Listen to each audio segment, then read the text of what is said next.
Por 6 anos, eu acreditei que minha esposa estava paralisada, até que uma ordem de despejo revelou que a condição dela era, na verdade, uma câmara de tortura coordenada.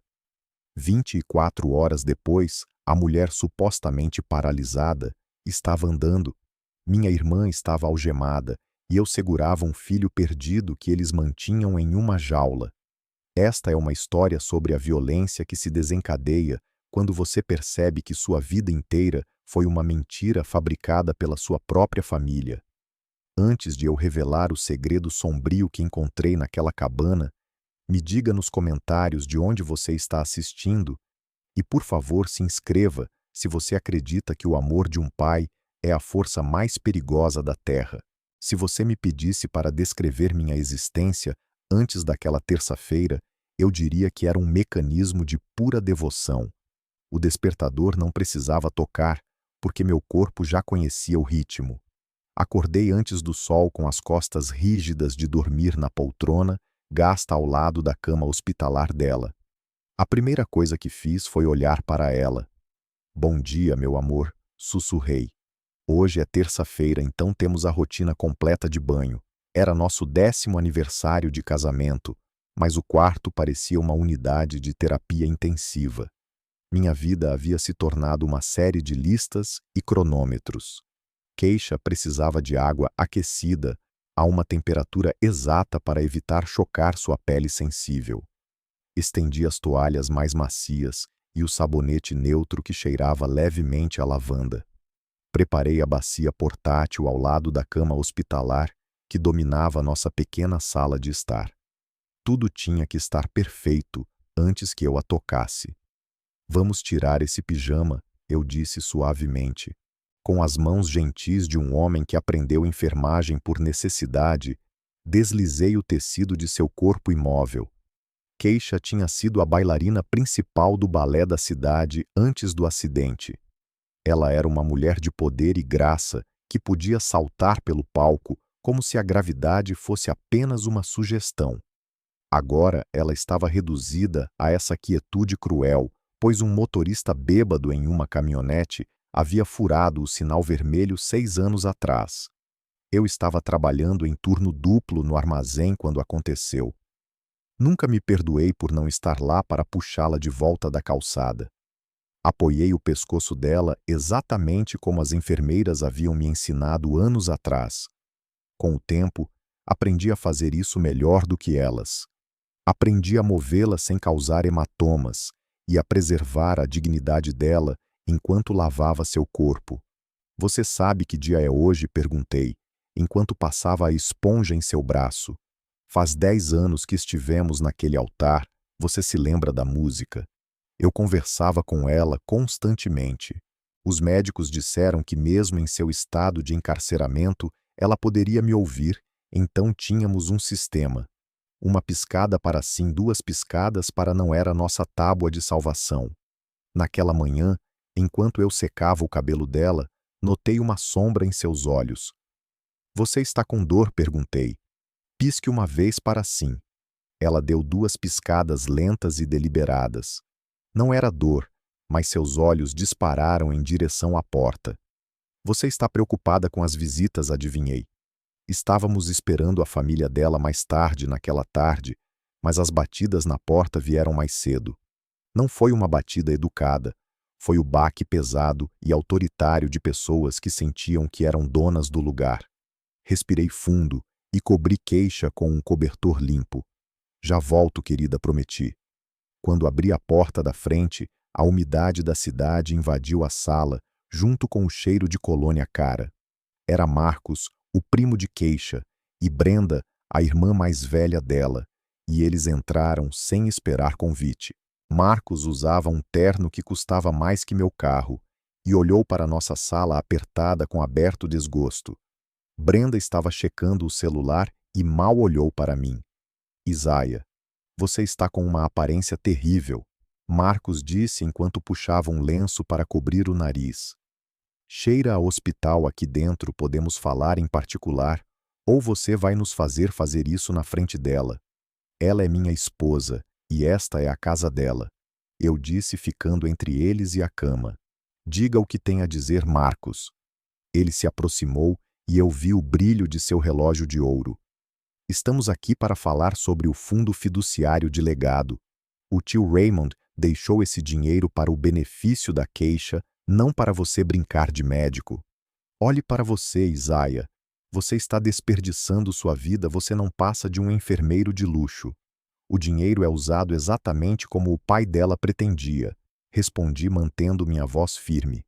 Ele paga pela nutrição dela, pela fisioterapia e pela medicação. Você está mal mantendo ela viva. Brenda interveio fechando o celular com força. Existem instalações para isso, Isaiah. Lugares de última geração onde ela não atrapalharia ninguém. Poderíamos investir esse fundo fiduciário na empresa de desenvolvimento do Marcos. Os retornos pagariam pelo melhor cuidado do Estado, e você poderia finalmente arranjar um emprego que pague dinheiro de verdade. Eu olhei para eles e senti um fogo frio no peito. Vocês querem colocá-la em um asilo para poderem apostar a herança dela em mais um dos negócios imobiliários escusos do Marcos. A resposta é não. Marcos riu, mas foi um som seco e sem humor. Você acha que tem escolha. Ele tirou um envelope grosso do bolso do paletó e jogou na pequena mesa de jantar. Esses são rascunhos legais. Isaiah, estamos entrando com um pedido de curatela. Vamos provar que você é incompetente e financeiramente instável. Assim que conseguirmos a procuração, vamos vender esta casa. Esta casa pertence à queixa, eu disse dando um passo à frente. E ela não pode dizer, não pode. Marcos zombou olhando por cima do meu ombro para minha esposa. Temos os advogados e temos o dinheiro para arrastar isso até você falir. Assine os papéis transferindo o controle do fundo para a Brenda, ou teremos você despejado até o final do mês. Eu olhei para a Brenda, ela era irmã de queixa, mas olhava para a mulher na cama como se fosse um móvel quebrado. Saiam, eu disse. Marcos cerrou a mandíbula. Você está cometendo um erro. Você acha que é o herói aqui, mas é apenas um sanguessuga. Voltaremos com o xerife na próxima vez. Eles se viraram e saíram deixando a ameaça pairando no ar úmido. Tranquei a porta e apoiei a testa na madeira fria tremendo de raiva incontrolável. Respirei fundo antes de me virar para a queixa. Eu não queria que ela me visse com medo, mas quando olhei para ela, seus olhos estavam arregalados e aterrorizados. Não se preocupe, meu amor, ninguém vai levar você a lugar nenhum. Tentei soar confiante, mas minhas mãos tremiam enquanto eu alisava os lençóis. Eu precisava me distrair, então decidi varrer o chão onde Marcos estava pisando. Era uma reação boba.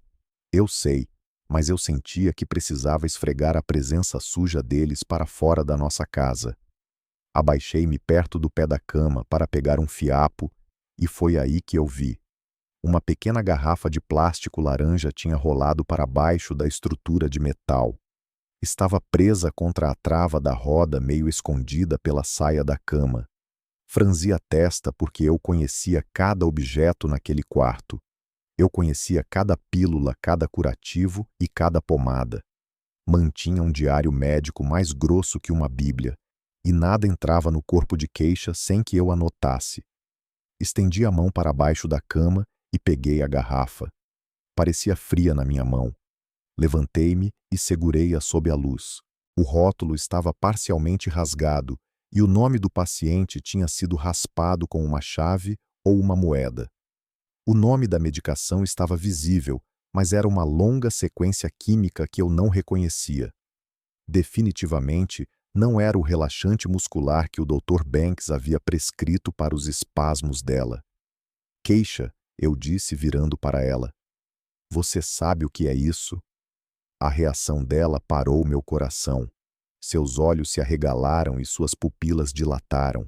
Ela começou a fazer um som baixo na garganta, um gorgolejo que geralmente significava que ela estava engasgando ou aterrorizada.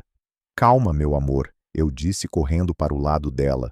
Alguém te deu essas pílulas. Pisque uma vez para sim, 2 piscadas para não. Ela piscou uma vez. Sim, meu sangue gelou nas veias. Foi a Brenda ela, piscou mais uma vez. Sim, senti uma onda de náusea. Brenda tinha visitado há 2 dias enquanto eu estava no supermercado. Ela disse que queria ficar com a irmã por 1 hora, e eu tinha confiado nela. Abri a garrafa e olhei para dentro. Estava vazia, mas havia um pó branco fino no fundo. Ela te deu tudo isso? Perguntei sentindo o pânico subir no meu peito. Queixa começou a piscar rapidamente. Não era um sim ou um não. Era um bater de pálpebras frenético e caótico. Ela estava quebrando nosso código. Ela estava tentando gritar com os olhos. Ela olhou para a porta, depois para o telefone e depois para mim. O medo que irradiava dela era tão intenso que fazia o ar no quarto parecer pesado. Preciso ligar para o Dr. Banks, eu disse pegando meu telefone. Mas antes que eu pudesse discar, a tela se iluminou com uma chamada recebida. Era minha irmã Nia. Atendi esperando por uma voz amiga depois do confronto com Marcos. Nia, eu disse, estou tão feliz que você ligou. Algo está errado. Isaia, me escute, ela interrompeu com a voz afiada e rápida. Acabei de falar com a Brenda. Ela me contou sobre a cena que você causou. Ela ameaçou nos expulsar. Nia, eu disse confuso com o tom dela. Eles querem vender a casa. Talvez isso não seja a pior coisa. Nia disse. Eu congelei. O que você disse? Olha, eu sei que você a ama. Nia continuou, sua voz suavizando em um tom que parecia ensaiado. Mas a Brenda tem razão. Você está se enterrando naquela casa.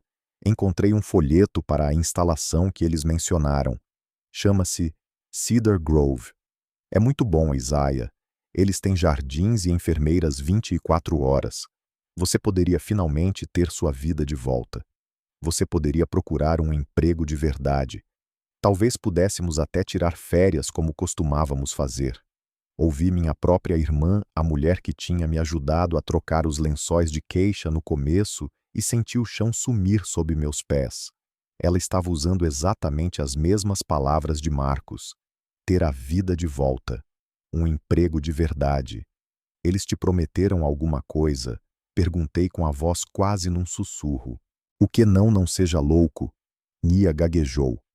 Só estou preocupada com você. Você parece tão cansado ultimamente. Você não está pensando com clareza. Apenas assine os papéis, Isaia. Deixe que eles cuidem do dinheiro. Olhei para a queixa. Ela estava me observando com lágrimas se acumulando nos cantos dos olhos. Ela sabia. Ela ouviu a traição na sala. Tenho que ir, Nia, eu disse. Espera, não desligue.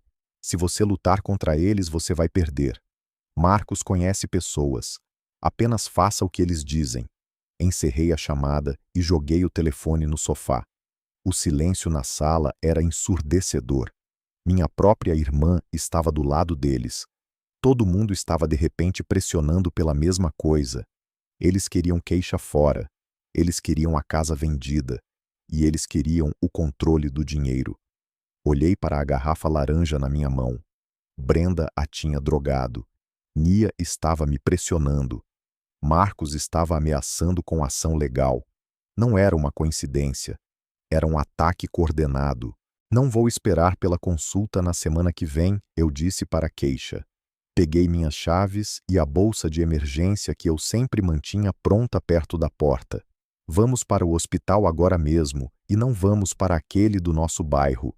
Manobrei a cadeira de rodas para perto da cama. A transferência era difícil quando eu estava tremendo de adrenalina, mas consegui deslizá-la para a cadeira e prendê-la. Coloquei o misterioso frasco de pílulas no meu bolso. Aquela era minha prova. Aguenta firme, meu amor, sussurrei enquanto a levava para o calor úmido da tarde. Tranquei a porta atrás de nós, imaginando se eu veria o interior da nossa casa novamente. Carreguei-a na van, ignorando os olhares curiosos dos vizinhos. Eu tinha um pressentimento no estômago de que se ficássemos naquela casa mais uma noite, um de nós não acordaria de manhã. Dirigi em direção à rodovia, indo para o hospital do condado do outro lado da ponte, longe de Marcos e seus médicos caros. A sala de emergência do Hospital Geral do Condado era uma zona de guerra de barulho e miséria, mas era o único lugar onde eu me sentia seguro. Estacionei a van na zona de carga e gritei por socorro. Os enfermeiros viram o pânico em meus olhos e a mulher imóvel na cadeira de rodas e se moveram rápido. Eles levaram Keisha para trás das portas duplas, me deixando sozinho na sala de espera, com as mãos tremendo nos bolsos. Sentei-me em uma cadeira de plástico duro por 3 horas. Toda vez que as portas se abriam, eu pulava esperando ver Marcos ou Brenda entrando com seus advogados. Observei o relógio na parede contando os minutos da minha vida. Pensei nos últimos 6 anos, nas noites que passei dormindo em uma poltrona. A maneira como eu conversava com ela por horas a fio esperando por um sinal. A maneira como eu a alimentava com uma colher como se fosse uma criança. Se a tirassem de mim, eu sabia que morreria, pois eu não tinha propósito fora de amá-la. Finalmente um médico saiu chamando meu nome. Sr. Freeman. Levantei-me tão rápido que quase derrubei a cadeira. Era o Dr. Banks. Eu nunca o tinha visto antes. Ele era jovem com olhos cansados e um rosto sério que me assustou mais do que a raiva de Marcos. Ele não sorriu. Fez sinal para que eu o seguisse, mas não me levou ao quarto de Keisha.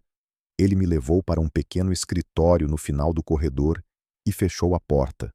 Por favor, sente-se, ele disse. Ele permaneceu de pé, encostado em uma mesa de metal, com uma pasta nas mãos. Ela está bem? Perguntei. É uma infecção. O Dr. Banks olhou para mim por um longo e desconfortável momento. Ele estava me estudando, procurando algo no meu rosto. Realizamos uma bateria completa de exames na sua esposa. Ele começou. Fizemos uma tomografia e exames de sangue extensivos, porque os sinais vitais dela estavam erráticos. O que encontrei não faz nenhum sentido, Sr. Freeman. O que o senhor quer dizer? Perguntei, sentindo o sangue drenar do meu rosto. De acordo com o histórico médico dela, ela sofreu uma lesão espinhal, Q4 há 6 anos, que a deixou completamente paralisada do peito para baixo. Isso está correto. Sim, eu disse. Um caminhão a atingiu. Bem, esse é o problema, disse o Dr. Banks abrindo a pasta. Estou olhando para os exames dela agora. A coluna dela está intacta. Há algumas cicatrizes antigas de hematomas, sim. Mas a medula espinhal em si não foi cortada. Não está nem comprimida. Encarei-o incapaz de processar as palavras. Isso é impossível. Ela não se mexe há 6 anos. Eu dou banho nela todas as manhãs. Levanto as pernas dela. São peso morto. São peso morto porque os músculos dela não respondem. O Dr. Banks interrompeu com a voz endurecendo. Mas não por causa de uma lesão. Encontramos altos níveis de um sedativo sintético no sangue dela. É um coquetel de relaxantes musculares e benzodiazepínicos que eu nunca vi misturado assim antes. É uma camisa de força química. Senti a sala girar. O senhor está dizendo que ela não está paralisada. Estou dizendo que fisicamente ela deveria ser capaz de andar, disse o Dr. Banks. Mas ela foi mantida em um estado de letargia induzido por medicamentos durante anos. Alguém tem dosado ela com precisão absoluta. Apenas o suficiente para mantê-la imóvel e muda, mas não o suficiente para parar seu coração. Ele deu um passo em minha direção e o ar na sala mudou. Tornou-se hostil. Esse tipo de administração de longo prazo requer um cuidador que esteja com ela 24 horas por dia. Alguém que controle a comida e a água dela. Percebi com horror o que ele estava pensando. Ele achava que eu era o monstro. O senhor acha que eu fiz isso? Sussurrei. Sou legalmente obrigado a relatar isso à polícia, disse o Dr. Banks cruzando os braços. Isso é abuso médico grave. Já chamei a segurança. O senhor não vai chegar perto dessa paciente novamente até que as autoridades cheguem. Não espere, gritei levantando-me. O senhor não entende. Eu a amo. Abri mão da minha vida por ela. Por que eu faria isso? Não sei por que o Dr. Banks respondeu friamente. Talvez pelos cheques de invalidez. Talvez o senhor tenha síndrome de Munchausen por procuração, mas os exames de sangue não mentem. O frasco de comprimidos. De repente me lembrei do recipiente de plástico laranja queimando um buraco no meu bolso. Minhas mãos tremeram enquanto eu o desenterrava. Eu encontrei isso, gaguejei batendo o frasco na mesa de metal. Encontrei isso debaixo da cama dela esta manhã. Não foi prescrito pelo senhor nem por ninguém. A irmã dela, Brenda, visitou há 2 dias. É por isso que a trouxe aqui. Eu sabia que algo estava errado. O Dr. Banks pegou o frasco. Ele olhou para o rótulo, depois olhou para mim. Sua expressão mudou de acusação para confusão. Ele abriu e tocou o resíduo de pó branco com o dedo enluvado. Este é um rótulo de farmácia de manipulação, ele murmurou. Isso não é algo que você pode simplesmente comprar em uma drogaria. Isso é feito sob medida. Por favor, doutor, implorei com lágrimas escorrendo pelo meu rosto. Eles querem vender a casa dela. O primo dela e a irmã, eles querem colocá-la em um asilo para poderem pegar o fundo fiduciário. Acho que eles estão fazendo isso para mantê-la quieta. Acho que eles estão roubando 6 anos de nossas vidas. O Dr. Banks olhou para o frasco depois de volta para o relatório de toxicologia em sua mesa. Ele pegou o telefone, mas não ligou para a segurança. Ele discou um número diferente. Preciso de uma análise urgente em uma amostra que estou levando para o laboratório, disse ele no receptor. E ligue para a delegacia. Peça pela detetive Reynolds. Diga a ela que temos um caso prioritário envolvendo um possível envenenamento. Ele desligou e olhou para mim. Seus olhos ainda eram cautelosos, mas a hostilidade havia desaparecido. Se o senhor estiver dizendo a verdade, Sr. Freeman, então sua esposa está em grave perigo. E o senhor também, porque quem misturou essas drogas sabia exatamente o que estava fazendo. Isso não foi um acidente, isso foi uma sentença de prisão.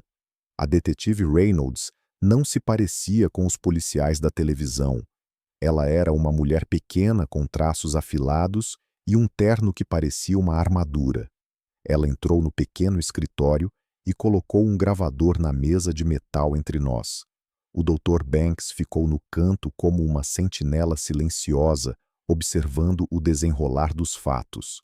Sr. Freeman, preciso que o senhor me descreva o acidente que paralisou sua esposa, disse ela sem rodeios. Respirei fundo, tentando acalmar meu coração acelerado. Foi há 6 anos em novembro. Keisha estava atravessando a rua no centro perto do distrito dos teatros. Um caminhão de entrega furou o sinal vermelho. Quem era o motorista? Perguntou ela, abrindo um pequeno caderno. Eu não sei o nome dele, admiti. O Marcos cuidou de tudo. Ele disse que o motorista era um contratado independente sem seguro. Ele disse que ir ao tribunal seria uma perda de tempo e dinheiro que nós não tínhamos. Ele me disse que fez um acordo privado com a empresa para conseguir o dinheiro inicial para o fundo fiduciário da Keisha. A detetive Reynolds parou de escrever e olhou para cima. Então não houve boletim de ocorrência registrado. Nenhuma queixa criminal apresentada contra um motorista que paralisou uma mulher. Senti um nó frio se formar no meu estômago. Eu presumi que houvesse um relatório. Marcos me disse que falou com a delegacia. Eu estava de luto, detetive. Eu estava tentando aprender a trocar cateteres e a alimentar minha esposa por um tubo. Eu confiei na família dela para cuidar da parte legal. O senhor confiou nas mesmas pessoas que agora estão tentando despejá-lo, disse ela secamente. Aparentemente não há registro de acidente de trânsito envolvendo Keisha Freeman em nosso sistema para aquela data. Não há registro de uma chamada para o 911 daquele cruzamento. A sala pareceu inclinar. A senhora está dizendo que o acidente nunca aconteceu. Estou dizendo que se ela foi atingida por um caminhão, não há prova oficial disso, respondeu Reynolds. E agora temos um médico nos dizendo que ela foi quimicamente paralisada por anos. Isso parece menos com um acidente e mais com um golpe de longa duração. Mais alguém na sua vida questionou essa história? Olhei para minhas mãos. Pensei nas discussões, nos sussurros. Apenas uma pessoa, sussurrei Jasmine. Quem é Jasmine? Perguntou a detetive, inclinando-se para a frente. Minha irmã, eu disse. Bem, ela era minha irmã adotiva. Meus pais a acolheram quando ela era bebê. Crescemos juntos. Ela era auditora de um banco. Cerca de 2 anos atrás, ela começou a me ajudar a organizar as contas médicas da Caixa. Ela notou coisas que não batiam. Que tipo de coisas retiradas do fundo fiduciário que eu não autorizei? Pagamentos a empreiteiros por obras em propriedades que eu desconhecia. Ela confrontou Marcos e Brenda. Ela me disse que ia expô-los. Disse que tinha encontrado um rastro de papel que ligava o fundo fiduciário a funcionários da cidade. E o que aconteceu? Perguntou Reynolds. Ela desapareceu, eu disse engasgando com as palavras. Ela saiu da minha casa numa sexta-feira à noite e nunca mais voltou. O carro dela foi encontrado abandonado perto do rio. A polícia disse que parecia que ela tinha fugido da cidade. Disseram que talvez ela estivesse envolvida em algo ilegal. Marcos me disse que ela roubou dinheiro e fugiu para evitar a prisão. Mas eu nunca acreditei nisso. Jasmine nunca me deixaria. A detetive Reynolds tocou em seu tablet e puxou um arquivo. Jasmine Freeman. Arquivo de caso de pessoas desaparecidas número 4092. A investigação foi suspensa por falta de pistas. Ela olhou para mim com uma nova intensidade. O senhor tem uma esposa que está paralisada, mas não está. O senhor tem uma irmã que desapareceu após investigar as finanças da família. E o senhor tem um primo e uma cunhada pressionando para liquidar bens. Isso não é apenas violência doméstica, Sr. Freeman. Isso é crime organizado. O Dr. Banks avançou saindo do canto. Detetive, a paciente está respondendo. O contraagente que administramos está funcionando mais rápido do que eu esperava. Ela está tentando falar. Corremos pelo corredor até a unidade de terapia intensiva. Minhas pernas pareciam pesadas, como se eu estivesse correndo dentro da água. Eu estava aterrorizado com o que Keisha diria. Eu estava aterrorizado com o que ela havia sofrido. Quando entramos no quarto, Keisha estava se debatendo fracamente contra os lençóis. As enfermeiras haviam removido as restrições, mas ela ainda lutava contra um inimigo invisível. Seus olhos estavam abertos e selvagens. Ela olhou para o teto e então olhou para mim. Keisha, gritei correndo para a cabeceira da cama. Estou aqui, meu amor. Você está segura. Ela agarrou meu pulso. O aperto dela era fraco como um pássaro agarrando um galho, mas era movimento real. Seus dedos se curvaram em volta da minha pele. Por 6 anos eu segurei uma mão que parecia argila morna. Agora havia tensão. Havia vida. Ela tentou formar palavras, mas sua língua estava grossa pelos anos de sedação. Ela fez um som gutural que rasgou meu coração. Água, ordenou o Dr. Banks.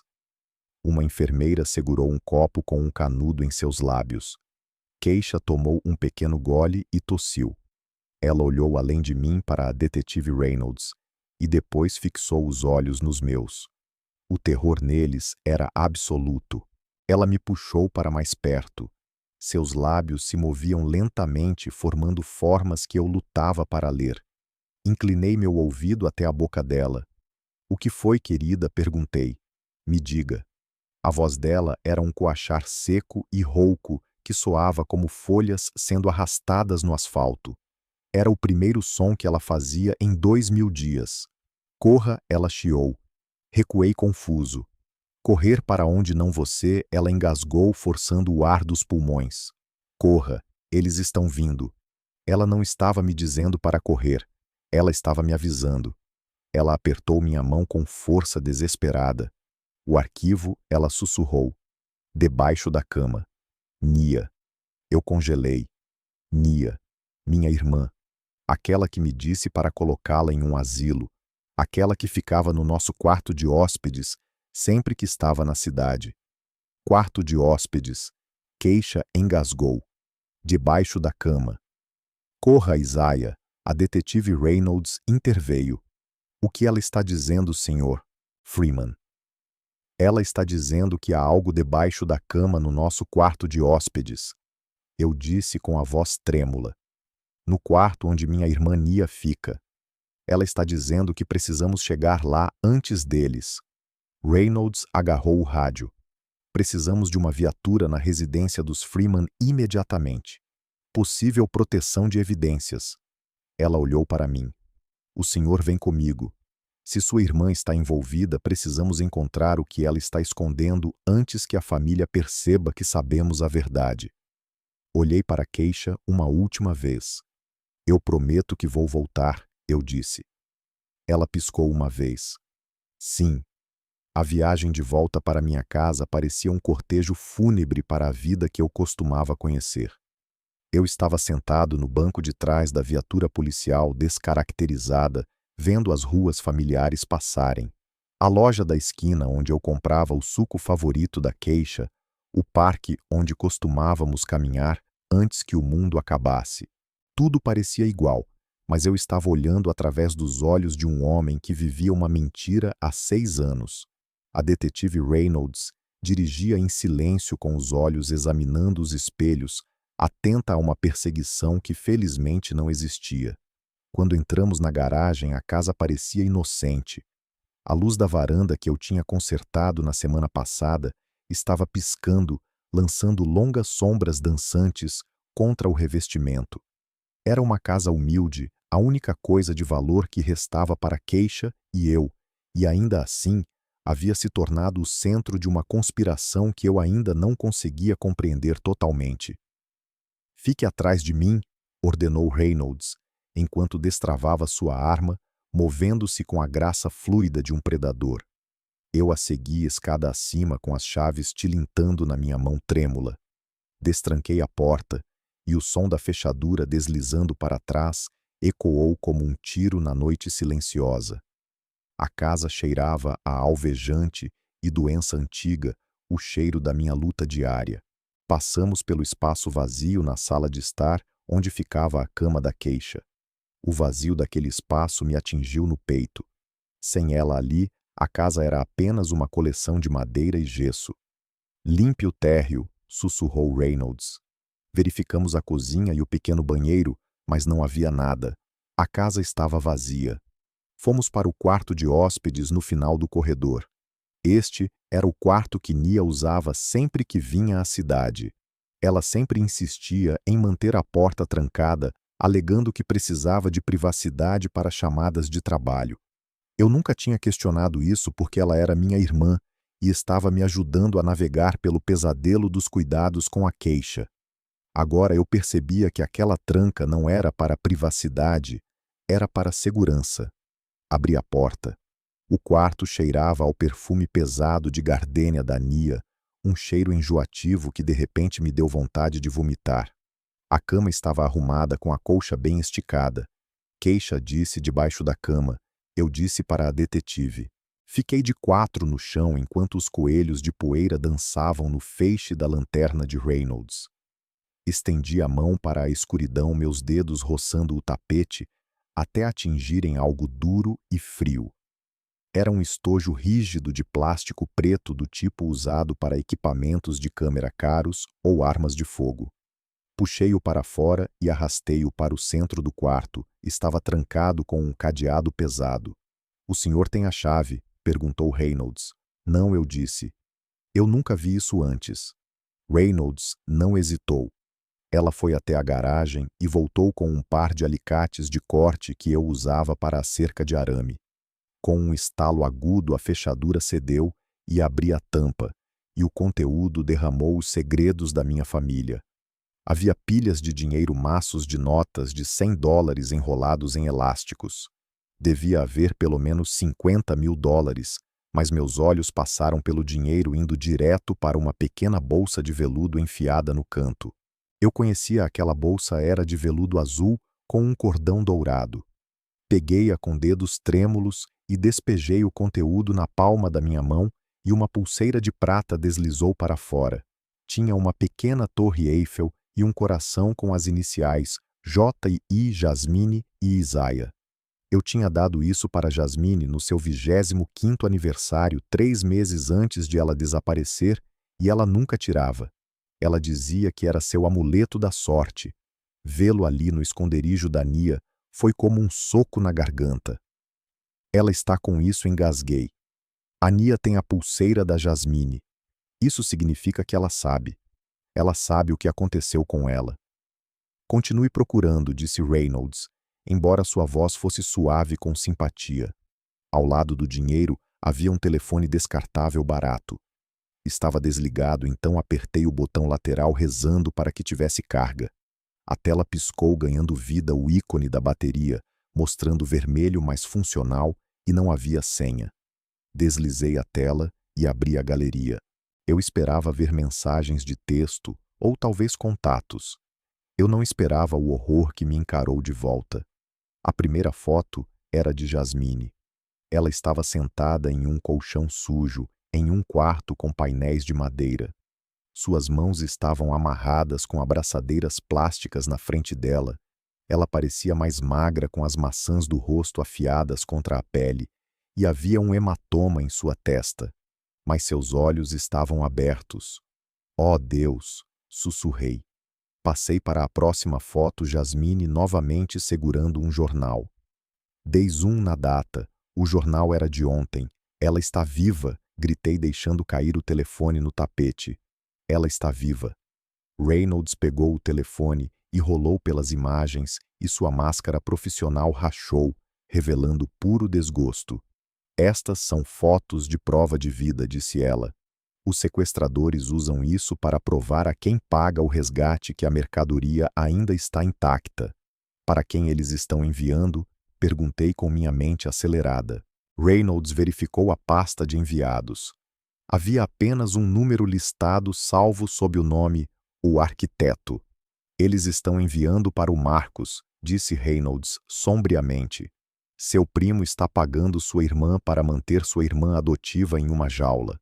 Isso não é mais apenas sobre o fundo fiduciário Isaiah. Isso é tráfico humano. Isso é um caso de organização criminosa. Olhei para a pulseira na minha mão, o metal prateado aquecendo contra a minha pele. Por 2 anos eu chorei por ela. Pensei que ela estava morta ou que tinha me abandonado. Mas ela estava em algum lugar no escuro, esperando por mim. E Nia, a mulher com quem dividi um beliche quando criança, era quem segurava as chaves da cela dela. Onde fica esse quarto? Perguntei, apontando para a foto na tela. Olhe para as paredes. Aquele painel de madeira. Eu conheço essa madeira. Reynolds olhou de perto. Parece pinho nodoso, decoração barata de cabana.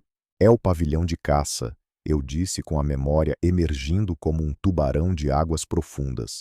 Marcos comprou um pavilhão de caça perto da divisa do estado 5 anos atrás.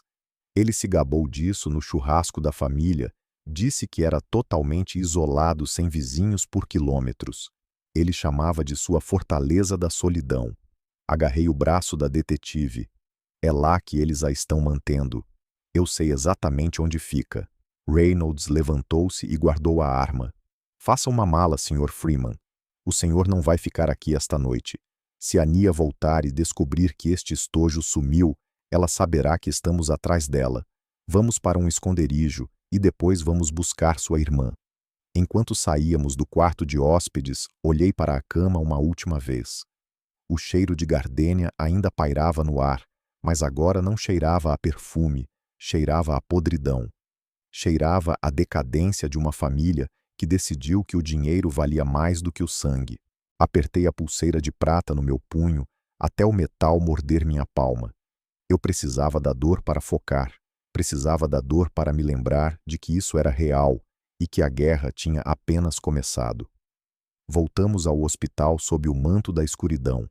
As luzes piscantes da baía das ambulâncias eram as únicas coisas cortando a penumbra da noite. A detetive Reynolds estacionou o carro descaracterizado em uma zona restrita e me apressou através de uma entrada de serviço. Não éramos mais apenas visitantes, éramos alvos. Quando entrei na unidade de terapia intensiva, a atmosfera havia mudado. As enfermeiras moviam-se com um senso de urgência, arrumando malas e checando monitores. No centro da sala, Keisha estava sentada. Ela estava apoiada em uma montanha de travesseiros, parecendo frágil e translúcida como um fantasma que decidiu assombrar os vivos, mas seus olhos estavam afiados. O nevoeiro dos sedativos havia se dissipado o suficiente para revelar a mulher com quem eu me casei 10 anos atrás. Isaiah, ela sussurrou assim que me viu. Sua voz era fraca, mas carregava a autoridade de uma sobrevivente. Fui para o lado dela e peguei sua mão. Estava fria, mas ela apertou de volta com uma força surpreendente. Coloquei a mão no bolso e tirei a pulseira de prata. Deixei-a balançar entre nós a pequena torre Eiffel de metal, capturando a luz fluorescente dura. Nós a encontramos, eu disse suavemente. Estava no quarto de hóspedes, no esconderijo da Nia. Keisha fechou os olhos e uma única lágrima traçou um caminho por sua bochecha. Eu sabia, ela sussurrou. Eu ouvi eles conversando, Isaiah. Quando eles achavam que eu estava dopada demais, eles ficavam descuidados. Nia e Marcos. Eles riam disso. Riam de como era fácil enganar você. Por que, perguntei com a voz falhando sob o peso da traição? Por que chegar a esse ponto? Por que não simplesmente nos matar? Porque pessoas mortas não podem abrir cofres biométricos, disse Keisha, abrindo os olhos. Ela tomou um gole de água de um copo que segurei em seus lábios e continuou. Não é apenas sobre o dinheiro do fundo fiduciário. Isso são centavos comparado ao prêmio real. Meu pai não me deixou apenas dinheiro. Isaiah, ele me deixou um seguro. Ele chamava de o arquivo do juízo final. Olhei para a detetive Reynolds, que tinha se aproximado com seu gravador ligado. O que há no arquivo, Sra. Freeman? A detetive perguntou. Tudo, respondeu Keisha. Meu pai era o contador da empresa de desenvolvimento do Marcos antes de morrer. Ele descobriu que eles estavam lavando dinheiro para a comissão de zoneamento da cidade. Milhões de dólares em subornos disfarçados de custos de construção. Eles estavam construindo arranha-céus no papel que nunca saíram do chão na realidade. Ela fez uma pausa para recuperar o fôlego, o peito arfando com o esforço. Meu pai manteve um registro digital de cada transação ilegal. Ele escondeu em um disco rígido criptografado. Ele colocou em um cofre de parede na casa antiga. Aquele atrás da lareira. Pisquei lembrando-me do tijolo solto que eu sempre pretendi consertar. O cofre está lá, perguntei. Sim, disse Keisha. Mas requer uma varredura de retina e uma chave de voz. A minha voz. É por isso que eles me mantiveram viva. É por isso que me paralisaram. Eles precisavam me quebrar o suficiente para me forçar a abrir, mas não podiam me matar, ou o cofre travaria permanentemente. Ele tem um dispositivo de homem morto. Tudo fazia um sentido doentio. As drogas não eram apenas para mantê-la quieta, eram tortura. Eles estavam tentando desgastá-la até que ela lhes entregasse as chaves do reino. Mas, e quanto a Jasmine, perguntei sentindo a raiva subir na garganta como bile. Jasmine não sabia sobre o cofre. Ela estava apenas olhando os extratos bancários. Por que sequestrá-la? Por que mantê-la em uma jaula por 2 anos? Keisha olhou para mim com uma tristeza tão profunda que parecia dor física. Ela estendeu a mão e tocou meu rosto com sua mão trêmula. Jasmine encontrou outra coisa, Isaiah. Ela não encontrou apenas as irregularidades financeiras. Ela encontrou uma razão para lutar contra eles que era maior do que dinheiro. Que razão? Perguntei. Keisha hesitou, olhando para a detetive, antes de olhar de volta para mim. Na noite antes de desaparecer, Jasmine veio me ver. Eu estava presa, incapaz de me mover, mas ela sentou ao lado da minha cama e conversou comigo. Ela me disse que ia à polícia no dia seguinte. Ela disse que tinha que proteger o futuro. Que futuro? Pressionei. Ela estava grávida. Isaiah sussurrou Keisha. A sala ficou em silêncio. O único som era o bip rítmico do monitor cardíaco que parecia acelerar no tempo com meu próprio pulso. Grávida, repeti a palavra parecendo estranha na minha boca, mas ela não tinha namorado. Ela nunca mencionou ninguém. Ela não tinha namorado, disse Keisha suavemente. Ela tinha um segredo. Ela me contou naquela noite. Ela disse que aconteceu apenas uma vez durante um momento de luto compartilhado. Minha mente correu de volta 2 anos, para o aniversário do acidente de Keisha. Eu estava no fundo do poço me afogando em uísque e desespero. Jasmine tinha vindo para garantir que eu não fizesse nenhuma estupidez. Nós tínhamos sentado no chão da cozinha chorando, abraçando um ao outro. Lembrei-me do calor da pele dela, a necessidade desesperada de conexão em um mundo que tinha se tornado frio. Era um borrão de tristeza e conforto que eu tinha enterrado fundo na minha memória porque me sentia muito culpado. Oh, meu Deus! Sussurrei cobrindo a boca com a mão. É o seu filho Isaia, disse Keisha, sua voz desprovida de julgamento, cheia apenas de uma tristeza terrível. Ela estava de 3 meses quando a levaram. É por isso que não a mataram. Nia convenceu Marcos de que um bebê era a alavanca definitiva. Eles estão criando seu filho em cativeiro, esperando o momento em que pudessem usá-lo para forçar você a assinar a casa. Senti meus joelhos cederem e desabei na cadeira ao lado da cama. Uma criança. Eu tinha um filho ou uma filha lá fora. Uma criança nascida em uma cela de prisão criada por lobos. Reynolds deu um passo à frente com o rosto sombrio. Isso muda a avaliação tática. Não estamos apenas procurando um refém. Estamos procurando um bebê. Keisha apertou minha mão novamente, as unhas cravando na minha pele. Você tem que salvá-los, Isaia. Você tem que tirá-los daquele chalé. Eu vou, prometi com lágrimas escorrendo pelo meu rosto. Eu vou queimar o mundo inteiro se for preciso. Precisamos nos mover, anunciou Reynolds, checando o relógio. A linha do tempo está comprometida. Se Nia voltou para a casa e encontrou o estojo faltando, ela já alertou o Marcos.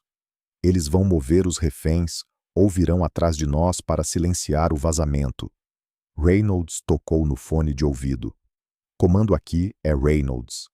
Estamos iniciando a transferência da testemunha. Precisamos do transporte blindado na doca sul em 5 minutos.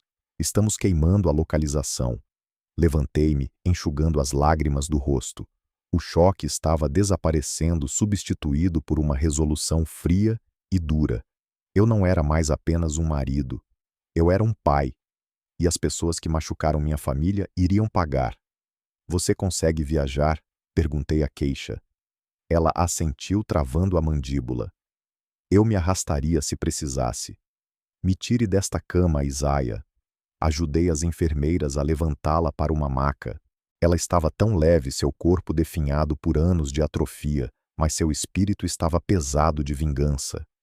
Enquanto a levávamos em direção ao elevador de serviço, olhei para a pulseira de prata na minha mão uma última vez antes de enfiá-la no bolso. Não era mais apenas uma joia, era uma promessa. Vamos para um esconderijo, explicou Reynolds enquanto entrávamos no elevador. É uma instalação do FBI nos arredores da cidade. Assim que tivermos a Senhora Freeman segura, lançaremos o ataque ao chalé. As portas do elevador se fecharam, nos selando na caixa de metal. Observei os números em contagem regressiva, me sentindo como um soldado caindo em uma zona de guerra. Eu não sabia que a guerra já estava esperando por nós na garagem. Eu não sabia que a traição era mais profunda do que apenas a Nia. Eu não sabia que em alguns minutos, a única coisa que importaria seria a sobrevivência. As portas do elevador se abriram com um gemido metálico pesado. Saímos na doca de carga da garagem. Era um espaço cavernoso, cheio de sombras profundas e cheiro de escapamento velho, misturado com concreto úmido. Um caminhão de transporte blindado estava esperando por nós, com o motor ligado, roncando baixo como uma fera adormecida. 2 oficiais uniformizados estavam perto das portas traseiras, segurando rifles cruzados no peito. Eles pareciam formidáveis, mas senti uma pontada de inquietação na nuca. Estava quieto demais. Era o tipo de silêncio que acontece na floresta logo antes de um predador atacar.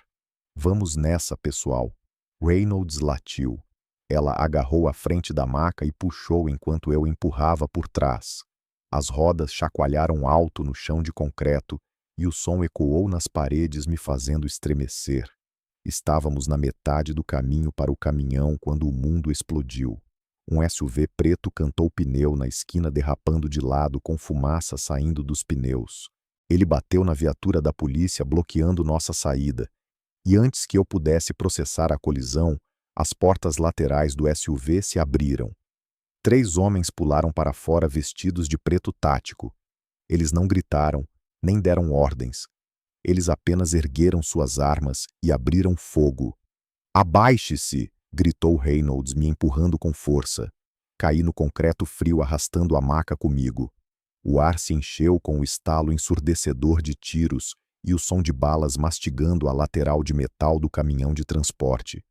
Vidros estilhaçaram chovendo sobre nós como diamantes pontiagudos. Cobri Keisha com meu corpo, protegendo-a com tudo o que eu tinha. Senti ela tremendo embaixo de mim. Pressionei meu rosto no ombro dela, sussurrando orações que eu não fazia desde criança. Os 2 oficiais uniformizados perto do caminhão estavam caídos. Reynolds estava agachada atrás de um pilar de concreto, atirando de volta com sua pistola de serviço. O clarão do cano iluminava o rosto dela em explosões estroboscópicas. "Quem são essas pessoas?" Gritei sobre o barulho. "Profissionais", Reynolds gritou de volta, recarregando a arma. "Mantenha a cabeça abaixada, Freeman." Os atacantes estavam nos flanqueando, movendo-se com precisão militar. Eles não estavam tentando nos assustar. Eles estavam tentando nos apagar.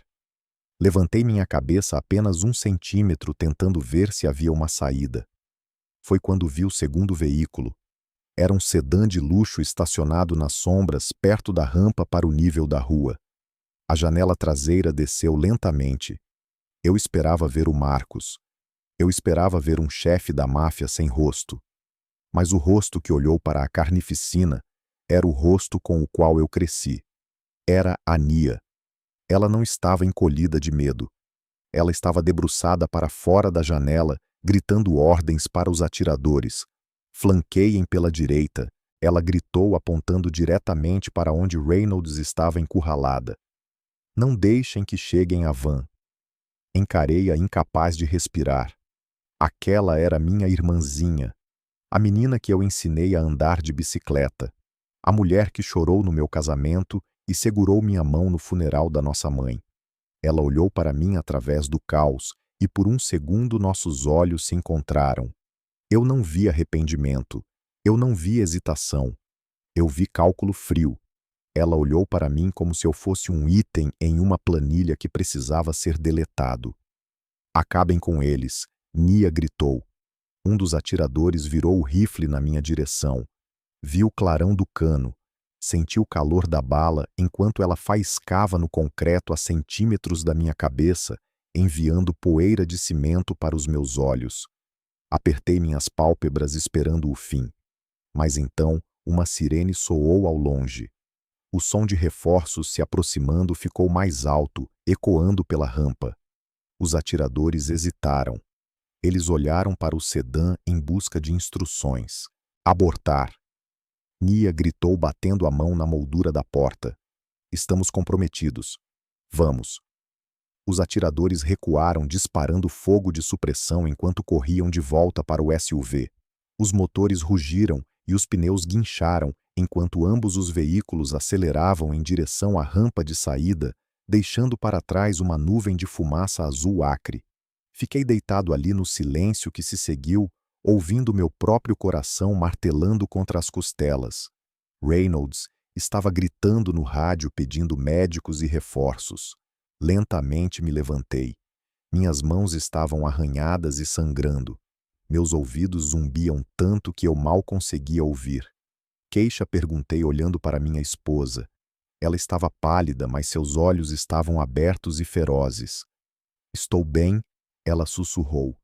Eu a vi, Isaiah. Eu vi a Nia. Assenti lentamente, sentindo um pedaço da minha alma morrer. Ela não estava apenas ajudando eles, Keisha. Ela estava liderando. Ela tentou nos matar. Reynolds correu até nós, verificando se havia ferimentos. Temos que sair agora, disse ela, me puxando pelo colarinho. Eles falharam, mas vão se reagrupar. Esta localização está queimada. Não podemos esperar pela ambulância. Ela me ajudou a levantar Keisha para a parte de trás do carro, descaracterizado, que milagrosamente escapou do pior do tiroteio. Enquanto eu entrava ao lado da minha esposa, olhei para o local onde o carro da Nia estava. A mancha de óleo no concreto parecia sangue negro. Percebi então que a irmã que eu conhecia estava morta. Ela tinha morrido há muito tempo, substituída por esse monstro que trocou a família por dinheiro. Toquei o bolso onde a pulseira de prata estava escondida. Eu tinha um filho lá fora. Um filho que estava sendo mantido pelas mesmas pessoas que acabaram de tentar executar o pai dele. Dirija, eu disse para Reynolds. Apenas dirija. Aceleramos para fora da garagem na noite da cidade, deixando os destroços do meu passado para trás. Eu não estava mais com medo. O medo exige que você tenha algo a perder. E eu tinha acabado de perder a última ilusão que eu tinha sobre minha família. Agora eu só tinha uma missão. Eu ia encontrar meu filho e ia garantir que Nia nunca mais desse outra ordem.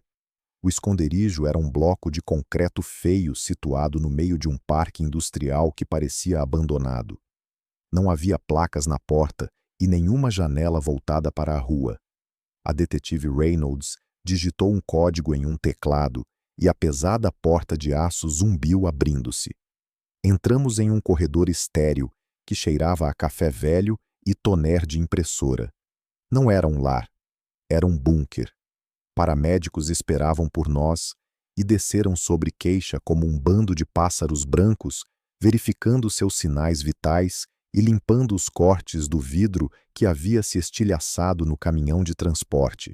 Eles tentaram olhar minha cabeça, onde a bala havia raspado a parede perto de mim, mas eu os dispensei. Eu estava entorpecido. Meu corpo se movia no piloto automático, enquanto minha mente estava presa em um loop, reprisando a imagem do rosto de Nia na janela daquele sedã. Ela tinha me olhado com tanta indiferença fria. A irmã que eu protegi no parquinho tinha desaparecido. No lugar dela estava uma estranha que encomendava assassinatos contra a própria família. Reynolds nos levou para uma pequena sala com uma maca e uma mesa de metal. Ela andava de um lado para o outro falando rapidamente ao telefone, coordenando com o FBI e as equipes táticas. Sentei na beira da maca ao lado de Keisha, segurando uma bolsa de gelo na minha têmpora latejante. Temos a localização confirmada, disse Reynolds, encerrando a chamada. O rastreamento no telefone descartável nos levou a um pavilhão de caça perto da divisa do estado, exatamente como o senhor disse. Está registrado em nome de uma empresa de fachada de propriedade do Marcos. Estamos mobilizando uma equipe da SWAT. Nos movemos em 2 horas. 2 horas, eu disse. Isso é muito tempo. Se a Nia já estiver lá, eles podem movê-los. Temos que seguir o protocolo. Isaiah, disse Reynolds, com a voz tensa. Não podemos entrar às cegas. Precisamos de imagem térmica e um perímetro. Ela saiu da sala para instruir sua equipe, me deixando sozinho com Keisha. O silêncio entre nós era pesado. Estava cheio dos fantasmas dos últimos 6 anos e da sombra da revelação que havia destruído meu mundo no hospital. Keisha estendeu a mão e tocou meu joelho. A mão dela tremia, mas o aperto era firme. Você está pensando nele, ela disse suavemente. Olhei para ela.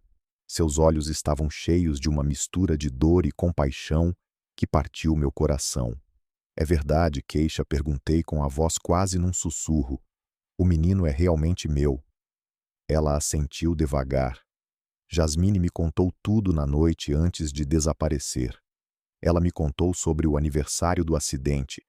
Ela me contou como vocês dois ficaram bêbados de luto e uísque. Como vocês se abraçaram porque ambos estavam se afogando. Fechei os olhos lembrando daquela noite. Foi um borrão de lágrimas e desespero. Eu me sentia tão sozinho. Jasmine tinha sido a única que entendia o peso do fardo que eu carregava. Não foi um caso. Foi uma colisão de duas almas quebradas. Eu não sabia, eu disse. Eu juro que não sabia que ela estava grávida. Eu sei que você não sabia, disse Keisha. Ela ia te contar. É por isso que ela veio a mim primeiro. Ela queria meu perdão antes de contar a você. Ela queria ter certeza de que isso não destruiria o que restava de nós. E em vez disso, eles a levaram, eu disse, sentindo a raiva subindo no meu peito novamente. Eles a levaram por causa do bebê Isaiah, disse Keisha. O fundo fiduciário e o desvio de dinheiro eram importantes, mas o bebê era a alavanca definitiva. Nia sabia que se tivesse seu filho, ela seria dona de você. Meu filho repetiu testando a palavra. Parecia pesada e aterrorizante. O nome dele é Malik, sussurrou Keisha. Olhei para cima bruscamente. Malik. Jasmine deu a ele o nome do seu pai, disse ela. Ouvi Nia e Marcos falando sobre ele no telefone. Eles riam disso. Chamavam ele de apólice de seguro. Eles ameaçavam Jasmine todos os dias. Diziam a ela que se ela não gravasse vídeos dizendo que tinha fugido voluntariamente, eles machucariam o Malik. Diziam a ela que se ela tentasse escapar, colocariam ele no sistema de adoção e ela nunca mais o veria. A imagem de um garotinho, meu filho, crescendo em uma jaula cercado por monstros, fez minha visão borrar de vermelho. Ele tinha 2 anos. Tinha passado a vida inteira como refém. Ele nunca tinha visto o sol sem grades. Ele nunca conheceu um pai. Nia o criou, eu disse com a voz tremendo de fúria. Minha irmã criou meu filho em uma prisão enquanto vinha na minha casa e me dizia para colocar minha esposa em um asilo. Ela o visitava nos fins de semana, corrigiu Keisha. Ela o tratava como um animal de estimação. Um animal de estimação secreto que ela podia usar para ameaçar a Jasmine. Era um jogo para ela, Isaiah. Um jogo cruel e doentio. Levantei-me e caminhei até o pequeno espelho parafusado na parede. Olhei para o meu reflexo. Eu parecia cansado. Parecia um homem que tinha sido espancado pela vida. Vi o grisalho na minha barba e as linhas ao redor dos meus olhos. Vi o cuidador, a vítima, o marido que foi enganado por 6 anos. Mas enquanto eu me encarava, algo mudou. O cansaço não desapareceu, mas endureceu. Transformou-se em algo frio e afiado. Pensei em Malik. Pensei em Jasmine amarrada a uma cadeira. Pensei em Keisha presa em seu próprio corpo. Eu cansei de ser a vítima. Eu cansei de ser o enfermeiro gentil que enxugava testas e assinava papéis. Voltei-me para Keisha. Você confia em mim? Ela olhou para mim e pela primeira vez em 6 anos, ela sorriu. Era um sorriso feroz de guerreira. Com a minha vida, ela disse. Caminhei até a porta e a abri com força. A detetive Reynolds estava no corredor revisando um mapa do pavilhão com 2 oficiais táticos. Eles olharam surpresos com a minha entrada repentina. Eu vou com vocês, eu disse. Reynolds balançou a cabeça. Absolutamente não. O senhor é um civil, Sr. Freeman. O senhor é um risco. Fique aqui onde é seguro. Não estou pedindo, eu disse, invadindo o espaço pessoal dela. Eu conheço aquele pavilhão de caça. Eu ia lá todo verão quando era criança, antes do Marcos comprar. Eu conheço as portas do porão que não estão nas plantas. Eu conheço o poço de ventilação que leva aos quartos dos fundos. Reynolds fez uma pausa, olhando para mim com uma nova avaliação. E aquele é o meu filho lá dentro, acrescentei com a voz baixa e perigosa. Aquele é o meu sangue. Se a senhora acha que pode me impedir de ir buscá-lo, vai ter que me prender agora mesmo. O oficial tático olhou para Reynolds. Se ele conhece o layout do porão, pode ser uma vantagem tática. As varreduras térmicas estão tendo problemas para penetrar nos níveis do subsolo. Reynolds olhou para mim por um longo momento. Ela viu a mudança em mim. Viu que o homem que entrou no hospital aterrorizado e confuso havia desaparecido. No lugar dele estava um pai pronto para queimar o mundo para salvar seu filho. Consiga um colete para ele, ordenou Reynolds, voltando-se para o mapa. Mas o senhor fica no veículo até eu dizer que está limpo. O senhor entendeu. Eu assenti. Eu entendi. Mas eu também sabia que assim que chegássemos lá, eu não ficaria em veículo nenhum. Eu ia olhar minha irmã nos olhos e ia pegar de volta o que ela tinha roubado. Voltei para o quarto para me despedir de Keisha. Traga-os para casa, ela me disse. Beijei a testa dela. Foi a primeira vez que a beijei em anos, onde ela podia sentir, onde ela estava realmente lá. Eu vou, prometi. Saí do esconderijo e subi na parte de trás da van tática blindada. A porta pesada bateu fechando, me selando com uma dúzia de homens segurando rifles de assalto. Eu não tinha uma arma. Eu não tinha um distintivo. Mas enquanto eu estava sentado ali no escuro segurando a pulseira de prata no bolso, eu sabia que era a coisa mais perigosa naquele caminhão. Eu era um pai indo buscar seu filho. E que Deus ajude qualquer um que fique no meu caminho. A van tática balançava violentamente enquanto saíamos da rodovia principal para a velha estrada de madeira que levava ao pavilhão de caça. O interior era iluminado apenas pelo brilho vermelho dos painéis de instrumentos. Eu estava sentado espremido entre dois homens que pareciam estátuas esculpidas em granito.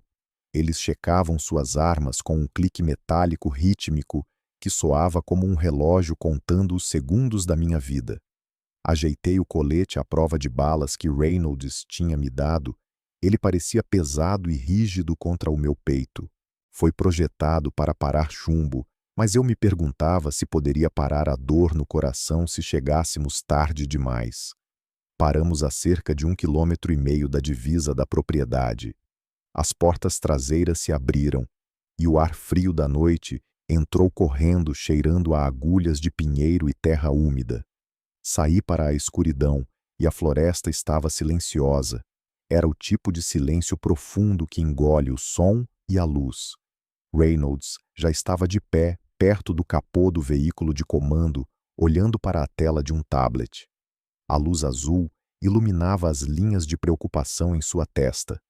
Caminhei até lá e olhei por cima do ombro dela. A tela mostrava uma imagem térmica do chalé. Era uma estrutura enorme brilhando com assinaturas de calor. Temos 4 hostis no perímetro, disse Reynolds, apontando para as formas laranja brilhantes que se moviam perto da linha das árvores. E mais 2 lá dentro no térreo. E o porão, perguntei. É lá que fica o quarto seguro. É onde ele guardava os troféus dele quando éramos crianças. Reynolds tocou na tela. O porão é blindado. As paredes são de concreto reforçado e pedra. A imagem térmica rebate direto. Estamos cegos lá embaixo. Não sabemos quantos atiradores estão lá dentro ou exatamente onde os reféns estão localizados. Então a senhora precisa de mim, eu disse. Reynolds virou-se para mim e seu rosto estava duro. Já discutimos isso no esconderijo Freeman. O senhor fica aqui com a equipe de apoio. Não posso ter um civil na formação durante uma invasão.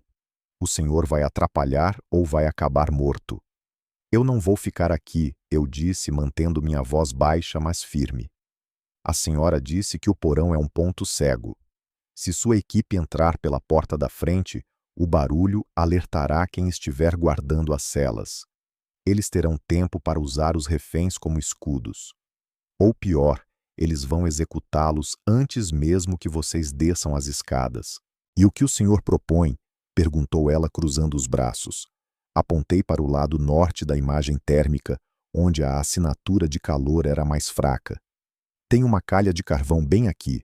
Está escondida atrás dos arbustos de azaleia. Foi fechada com tábuas anos atrás, mas a madeira está podre. Ela cai diretamente na sala da fornalha atrás da adega principal. Reynolds olhou para o mapa e depois voltou para mim. Tem certeza? Eu brincava de esconde-esconde nessa calha quando tinha 10 anos, respondi. É apertado, mas um homem consegue passar.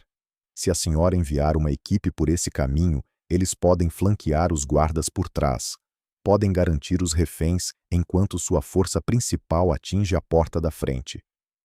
Reynolds olhou para o líder tático, um homem gigante que ela chamava de Comandante Stone.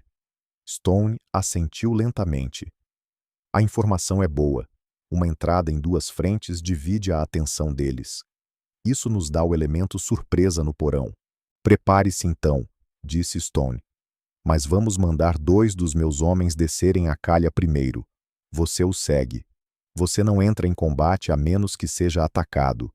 Você aponta a sala e então vai para o chão. Você entendeu? Eu assenti. Eu entendi. Mas eu também sabia que se visse Nia ou Marcos segurando uma arma para o meu filho, eu não iria para o chão. Avançamos em fila única através da vegetação densa. A equipe tática movia-se tão silenciosamente que nem sequer quebrava um galho. Tentei acompanhar os passos deles, mas meu coração martelava tão alto que eu tinha medo que os guardas ouvissem da casa. Cada sombra parecia um atirador. Cada farfalhar de folhas soava como uma emboscada. Chegamos à beira da clareira e o chalé surgiu diante de nós como um castelo sombrio. Era uma estrutura maciça de madeira e pedra que Marcos havia reformado para transformá-la em uma fortaleza de ego. Vi o brilho de um cigarro na varanda, onde um guarda andava de um lado para o outro. Stone sinalizou para a equipe se dividir. 6 homens avançaram em direção à entrada principal. Stone, eu e 2 outros circulamos para o lado norte. Encontramos os arbustos de azaleia exatamente onde eu me lembrava, estavam crescidos e selvagens. Stone afastou os galhos, revelando a velha escotilha de madeira da calha de carvão. Estava coberta de musgo e decadência. Um dos oficiais a forçou com um pé de cabra. A madeira gemeu suavemente, mas o som foi mascarado pelo vento nas árvores. O buraco negro se abriu cheirando a pó de carvão antigo e mofo. Stone olhou para mim. É a sua vez, Freeman. Mostre o caminho. Abaixei-me para dentro da calha e a escuridão me engoliu inteiro. Deslizei pela rampa de madeira áspera, arranhando meus cotovelos e joelhos. Caí em uma pilha de pó de carvão no fundo. Prendi a respiração ouvindo. Eu estava dentro. A sala da fornalha estava na penumbra iluminada apenas pela chama piloto da caldeira maciça. Vi o contorno da porta que levava ao corredor principal.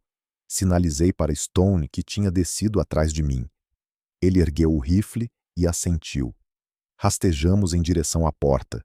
Eu podia ouvir vozes do outro lado, vozes abafadas e zangadas.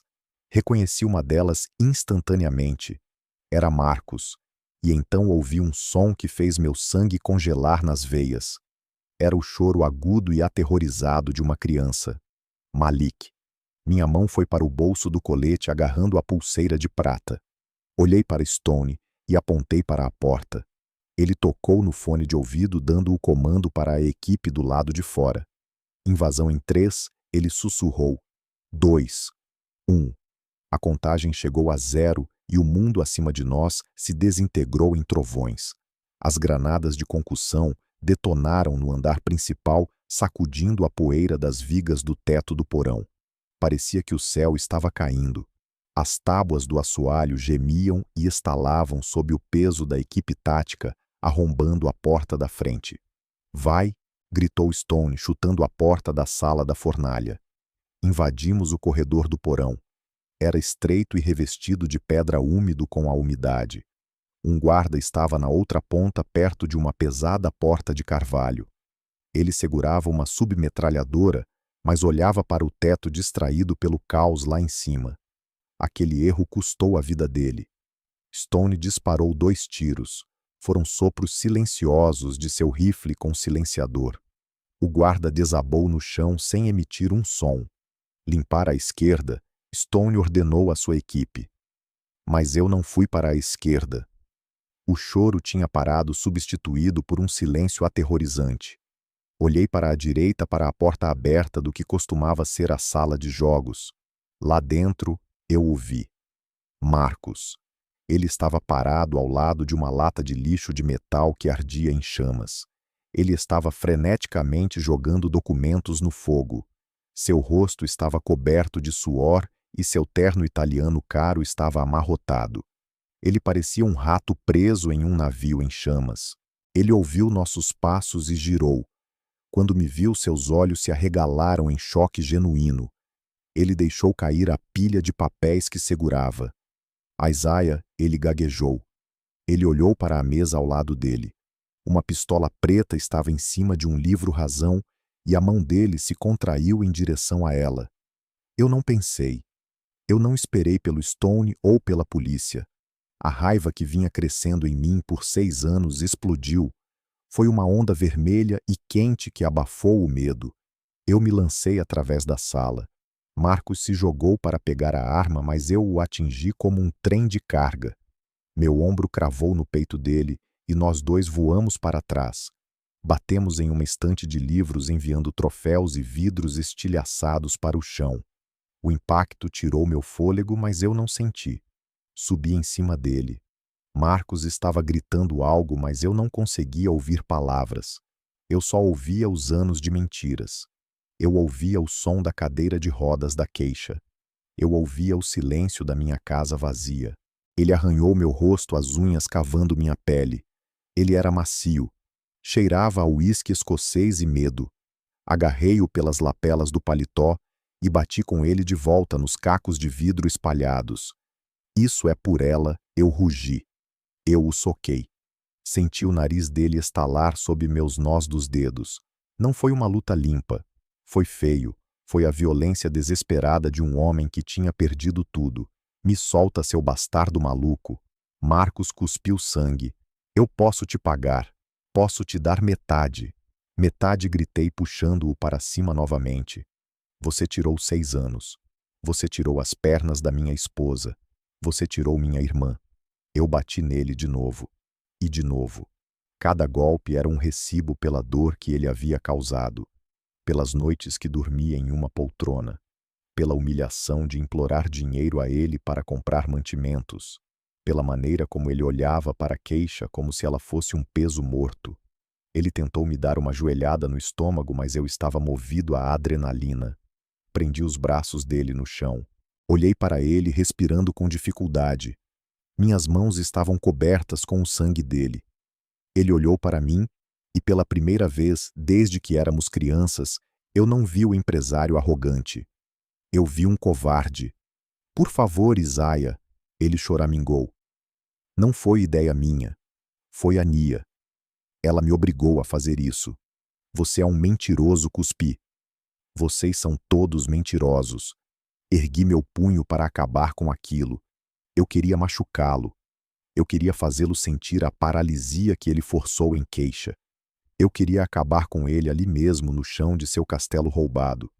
Freeman, pare, uma voz gritou. Mãos fortes agarraram meu colete e me puxaram para trás. Era o Stone. Ele me jogou contra a parede e me prendeu lá. Ele está seguro. Stone gritou na minha cara. Não transforme isso em uma cena de crime. Lutei por um segundo e então a luta me deixou. Desabei contra a parede tentando recuperar o fôlego. 2 oficiais já estavam algemando Marcos. Eles o arrastaram para cima e ele nem conseguia olhar para mim. Ele baixou a cabeça chorando como uma criança que foi pega roubando. Olhei para minhas mãos. Elas tremiam violentamente. Limpei o sangue na minha calça. Eu não era um assassino. Eu era um pai. E eu já tinha perdido tempo demais com aquele pedaço de lixo. Onde ele está? Perguntei a Stone. Onde está o menino Stone? Apontou para a pesada porta de carvalho no final do corredor. Aquela que o guarda estava protegendo. Ainda não a limpamos, disse Stone. Esperamos por você. Empurrei a parede para me afastar. Minhas pernas pareciam bambas, mas caminhei em direção àquela porta. Atrás de mim, os direitos de Marcos estavam sendo lidos, mas a voz dele desapareceu ao fundo. A única coisa que importava era o que estava atrás daquela madeira. Cheguei à porta. Estava trancada por fora com um ferrolho de ferro pesado. Era uma cela. Meu primo construiu uma cela de prisão no porão dele para a minha família. Deslizei o ferrolho. O metal guinchou contra a ferrugem. Respirei fundo. Eu estava aterrorizado com o que encontraria. Eles estariam feridos. Saberiam quem eu sou. Coloquei a mão na maçaneta fria e a girei. A porta se abriu revelando um quarto que cheirava a leite azedo e concreto úmido. Era uma caixa sem janelas não maior que um closet. Uma única lâmpada nua pendia do teto, lançando sombras duras contra as paredes de blocos de concreto. No canto, em um colchão imundo, uma figura se encolhia contra a parede. Era Jasmine. Ela parecia mais magra do que eu lembrava. Suas maçãs do rosto estavam afiadas e sua pele estava pálida por anos sem luz solar. Ela segurava um pedaço irregular de uma perna de cadeira quebrada na mão como uma arma. Ela estava pronta para lutar. Ela estava protegendo algo atrás do corpo dela. Jasmine, sussurrei. Ela se encolheu violentamente ao som da minha voz. Ela apertou os olhos contra a luz com os olhos arregalados de terror. Ela ergueu o pedaço de madeira mais alto. Fique longe! Ela gritou com a voz falhando. Não toque nele. Sou eu, Jasmine. Eu disse entrando no quarto com as mãos levantadas. É o Isaiah. Ela congelou. A madeira tremeu na mão dela. Ela a abaixou lentamente, encarando meu rosto como se estivesse vendo um fantasma. Isaiah, ela suspirou. Ela se moveu para o lado e pela primeira vez eu o vi. Um garotinho estava agarrado à perna dela, enterrando o rosto na saia dela. Ele tinha uma cabeleira cacheada e quando ele olhou para mim, senti o chão desaparecer sob meus pés. Ele tinha meus olhos. Ele tinha o mesmo formato do meu nariz. Ele era um reflexo em miniatura perfeito de mim, olhando de volta com curiosidade aterrorizada. Malik, engasguei caindo de joelhos. Jasmine largou a madeira e desabou em meus braços. Ela soluçou um som de pura liberação que sacudiu o corpo inteiro dela. Eu a abracei forte, enterrando meu rosto em seu cabelo. Ela cheirava a poeira e desespero, mas estava viva. Você veio, ela chorou. Você realmente veio. Eu prometi que viria, eu disse. Afastei-me e olhei para o menino. Ele estava me observando cauteloso, mas interessado. Estendi a mão lentamente. Ei, garotão, sussurrei. Eu sou seu pai. Malik não se afastou. Ele estendeu uma mãozinha suja e tocou minha barba. Fechei os olhos e deixei as lágrimas caírem. Naquele momento, a dor dos últimos 6 anos evaporou. As surras, as mentiras, a exaustão, tudo valeu a pena por aquele único toque. Temos que nos mover, disse Stone da porta com a voz gentil pela primeira vez. O prédio está seguro, mas precisamos levá-los aos médicos. Peguei Malik no colo. Ele era leve, leve demais para uma criança de 2 anos, mas se acomodou contra meu peito como se pertencesse ali. Ajudei Jasmine a se levantar. Ela se apoiou em mim com as pernas fracas do confinamento. Saímos da cela e descemos o corredor passando pela sala onde Marcos estava sendo arrastado. Subimos as escadas para o andar principal. O ar ficava mais fresco a cada degrau. Saímos pela porta da frente para o ar frio da noite. A entrada da garagem era um mar de luzes azuis e vermelhas piscando. E lá estava ela. Nia estava sendo arrastada em direção a uma viatura por 2 oficiais. Ela estava chutando e gritando. Seu cabelo estava selvagem e seu rosto retorcido em uma máscara de fúria. Ela tinha tentado fugir pela porta dos fundos com uma mala cheia de dinheiro. Mas Reynolds estava esperando por ela. Quando ela nos viu, parou de lutar. Ela olhou para mim segurando Malik. Ela olhou para Jasmine apoiada no meu ombro. Isaiah, espere. Ela gritou, sua voz mudando instantaneamente de raiva para desespero. Espere, diga a eles. Diga a eles que eu cuidei dele. Eu me certifiquei de que ele fosse alimentado. Eu comprei brinquedos para ele. Isaiah, parei. Entreguei Malik para Jasmine e caminhei até minha irmã. Os oficiais a seguraram, mas cheguei perto o suficiente para ver o pânico em seus olhos. Você o manteve em uma jaula, eu disse com a voz mortalmente calma. Você o visitava como se ele fosse um animal de zoológico. Você usou meu filho para torturar a mãe dele. Eu fiz isso pela família. Ela implorou com lágrimas escorrendo pelo rosto. Marcos ia matá-los. Eu o salvei, Isaia. Fiz o que tinha que fazer para proteger o legado. Nós íamos ser ricos. Poderíamos ter dividido. Olhei para ela e não senti nada. O amor que eu tinha por ela havia desaparecido queimado pela verdade. Não existe nós, eu disse. Você não é minha família. Você é apenas mais uma pessoa que me subestimou. Virei as costas para ela. Isaia, por favor, ela gritou enquanto a empurravam para dentro do carro. Isaia, não me deixe. Não olhei para trás. Caminhei até a ambulância, onde Jasmine e Malik estavam sentados no para-choque, enrolados em cobertores térmicos. Um paramédico estava verificando a respiração de Malik. Coloquei a mão no bolso e tirei a pulseira de prata. Estava quente por estar contra o meu peito. Peguei o pulso de Jasmine e fechei-o em volta do braço dela. Encontrei isso, eu disse. Acho que pertence a você. Jasmine olhou para o pequeno pingente da Torre Eiffel e sorriu através das lágrimas.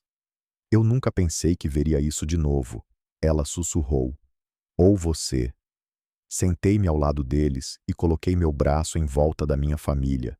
As luzes piscantes nos pintavam em tons de azul e vermelho, mas eu não me importava. Olhei para o céu noturno.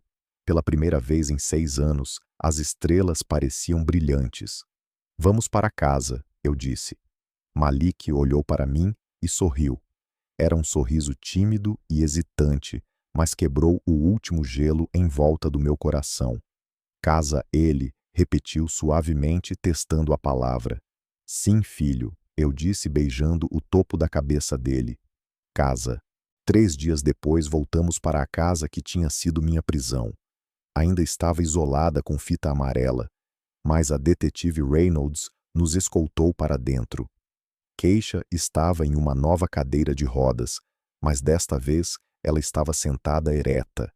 Ela rolou até a lareira e apontou para o tijolo solto. Eu o forcei abrindo, revelando o painel de aço que o pai dela havia escondido. Parecia algo saído de um filme de espionagem. Exigia uma varredura de retina e um comando de voz. Keisha se inclinou para a frente. Seus olhos estavam claros e ferozes. Meu nome é Keisha Freeman, ela disse claramente. E eu estou pegando de volta o que é meu.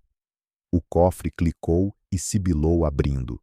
Dentro havia um único disco rígido preto. Aquele pequeno pedaço de plástico era a bomba que destruiu a rede de corrupção da cidade. Os arquivos naquele disco não implicavam apenas Marcos e Nia. Eles derrubaram 3 vereadores, um comissário de zoneamento e o juiz que havia assinado as licenças falsas. Era um mapa da ganância que se estendia por uma década. A mídia chamou de o julgamento do século, mas para nós foi apenas o fechamento de uma ferida. Os julgamentos foram rápidos e brutais. A evidência era irrefutável. Sentei na primeira fila todos os dias, segurando a mão de Jasmine. Eu queria que eles nos vissem. Eu queria que eles vissem as pessoas que eles tentaram apagar. Marcos e Brenda se voltaram um contra o outro instantaneamente, tentando fazer acordos, mas o promotor não estava interessado. Eles foram condenados à prisão perpétua federal por sequestro, extorsão e tentativa de homicídio. Quando o juiz leu o veredicto, Marcos não parecia mais arrogante. Ele parecia pequeno. Então foi a vez de Nia. Minha irmã. Ela se recusou a olhar para mim. Recusou-se a olhar para Malik, a quem ela manteve como animal de estimação. Ela pegou 20 anos sem possibilidade de liberdade condicional. Enquanto a levavam algemada, ela finalmente olhou para trás. Seus olhos estavam vazios. Ela havia apostado sua alma por dinheiro e perdeu tudo. A justiça não consertou os anos perdidos. Não curou as cicatrizes nos pulsos de Jasmine, nem devolveu a sensação aos dedos dos pés de Keisha imediatamente. Mas quando o martelo bateu pela última vez, Senti um peso sair do meu peito. Os monstros estavam em jaulas agora. O pesadelo tinha oficialmente acabado. 6 meses após o veredicto, a vida encontrou um novo ritmo. Keisha se recuperou mais rápido do que os médicos previram. Ela era uma bailarina, afinal, e seu corpo lembrava como se mover mesmo após anos de quietude. Mas à medida que ela ficava mais forte, ambos percebemos algo doloroso. Nosso casamento foi uma baixa da guerra. Nós sentamos na sala vazia da casa que tínhamos vendido. Isaia, ela disse segurando minha mão. Nós lembramos um ao outro da jaula. Ela estava certa. Toda vez que ela olhava para mim, via o enfermeiro que a limpava.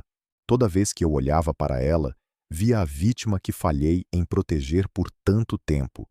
Nós nos separamos com um abraço que estava cheio de amor, mas vazio de romance. Ela se mudou para Atlanta para abrir um estúdio de dança. Ela finalmente teve seu novo começo e eu estava orgulhoso dela. Eu fiquei na cidade, mas comprei um lugar pequeno com um grande quintal, longe das sombras do passado. Jasmine e eu fomos devagar.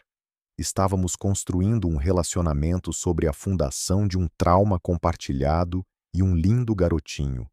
Uma noite sentei na varanda, observando Malik perseguir vagalumes na grama alta.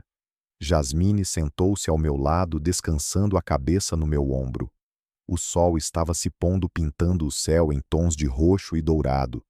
Olhei para o meu filho correndo livre, sem grades, sem segredos, apenas um menino e o vento de verão. Percebi que eu não era mais apenas um sobrevivente. Eu era um pai. Eu tinha caminhado pelo fogo e saído do outro lado carregando as únicas coisas que importavam. O silêncio da minha vida tinha desaparecido, substituído pelo som do meu filho rindo. Respirei fundo o ar fresco e sorri. Eu estava finalmente acordado. Crescemos acreditando que compartilhar sangue significa compartilhar lealdade, mas a vida muitas vezes nos ensina que os inimigos mais perigosos são aqueles sentados à nossa própria mesa de jantar. Minha jornada provou que família não é um direito de nascença. É um título conquistado através de sacrifício e verdade. Você deve ser corajoso o suficiente para cortar os laços que o prendem a pessoas tóxicas, mesmo que doa, para que possa abrir espaço para aqueles que realmente ajudam você a curar. O amor verdadeiro não te mantém em uma jaula. Ele te liberta. Se essa história mexeu com você, por favor, se inscreva e compartilhe seus pensamentos nos comentários abaixo.